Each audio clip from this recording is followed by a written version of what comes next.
नमस्कार। गुजरात के मिलावटी आयुर्वेदिक सिरप पीने से 5 लोगों की हुई मौत। गुजरात के खेड़ा जिले में कथित तौर पर मिथाइल अल्कोहल युक्त मिलावटी आयुर्वेदिक सिरप के सेवन के बाद पिछले 2 दिनों में कम से कम 5 लोगों की मौत होने का मामला सामने आ रहा है। हिंदुस्तान टाइम्स की रिपोर्ट के अनुसार यह आयुर्वेदिक सिरप जिले के बिलोदरा गांव में एक दुकानदार द्वारा लगभग 50 लोगों को बेचा गया था। दुकानदार को गिरफ्तार कर लिया गया है। खेड़ा के पुलिस अधीक्षक राजेश गढ़िया ने कहा कि एक ग्रामीण के खून के नमूने की रिपोर्ट से पुष्टि हुई है कि सिरप बेचने से पहले उसमें मिथाइल अल्कोहल मिलाया गया था।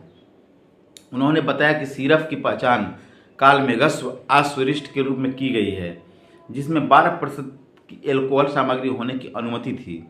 गुजरात के स्वास्थ्य मंत्री ऋषिकेश पटेल ने कहा कि प्रारंभिक जांच के अनुसार आयुर्वेदिक सिरप में रासायनिक मिलावट के संकेत मिले हैं।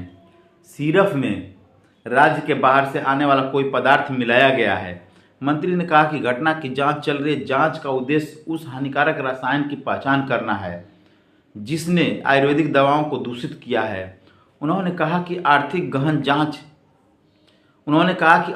जांच के लिए नमूने फॉरेंसिक विज्ञान प्रयोगशाला भेजे गए हैं। जम्मू कश्मीर के पुलिस महानिदेशक यानी डीजीपी आर स्वैन ने गुरुवार को कहा कि सोशल मीडिया पर सांप्रदायिक वैमनस्य को बढ़ावा देने वाली कोई भी सामग्री पोस्ट करना केंद्र शासित प्रदेश में एक आपराधिक अपराध होगा।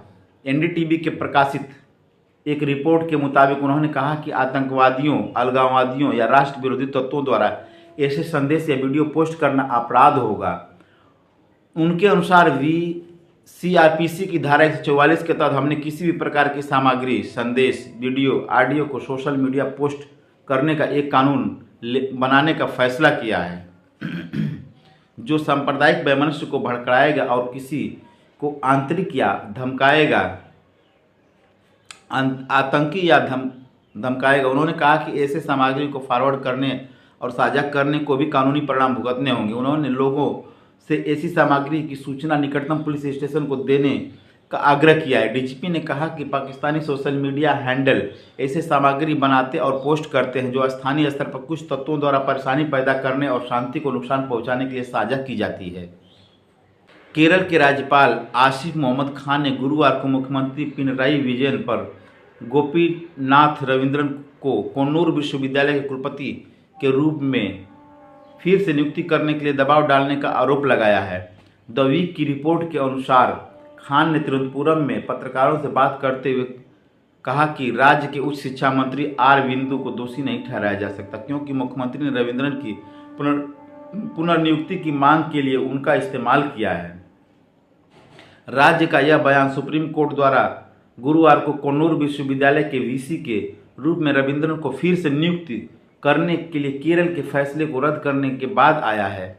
केरल हाईकोर्ट की एक खंडपीठ ने पिछले साल 23 फरवरी को विश्वविद्यालय के वीसी के रूप में रविंद्रन की फिर से नियुक्ति को बरकरार रखने वाले एकल न्यायाधीश के आदेश के खिलाफ अपील को यह कहते हुए खारिज कर दिया था कि यह कानून के अनुसार किया गया था और यह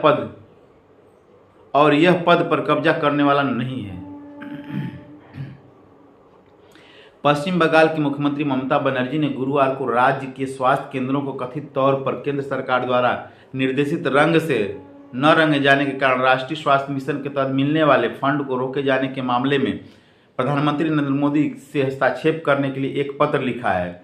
इंडियन एक्सप्रेस ने अपनी एक रिपोर्ट में राज्य सरकार के सूत्रों के हवाले से बताया कि स्वास्थ्य केंद्रों की इमारतों के रंग पर केंद्र के नियमों और शर्तों का पालन नहीं करने के कारण केंद्र ने राष्ट्रीय स्वास्थ्य योजना NHS के तहत 828 करोड़ रुपए की धनराशि रोक दी है, जहां केंद्र ने निर्देशित किया कि सभी आयुष्मान भारत स्वास्थ्य और कल्याण केंद्र, जिनका नाम बदलकर आयुष्मान आरोग्य मंदिर रखा गया है, खाकी रंग की सीमा के साथ धात्विक पीले रंग के होने चाहिए। पश्चिम बंगाल में स्वास्थ्य केंद्रों को नीले और सफ़ेद रंग में रंगा गया है और उन्हें सुस्वास्थ्य केंद्र नाम दिया गया है। मुख्यमंत्री ने पत्र में कहा कि फंड रोकने से गरीब लोगों को उनके लाभ से वंचित होना पड़ेगा।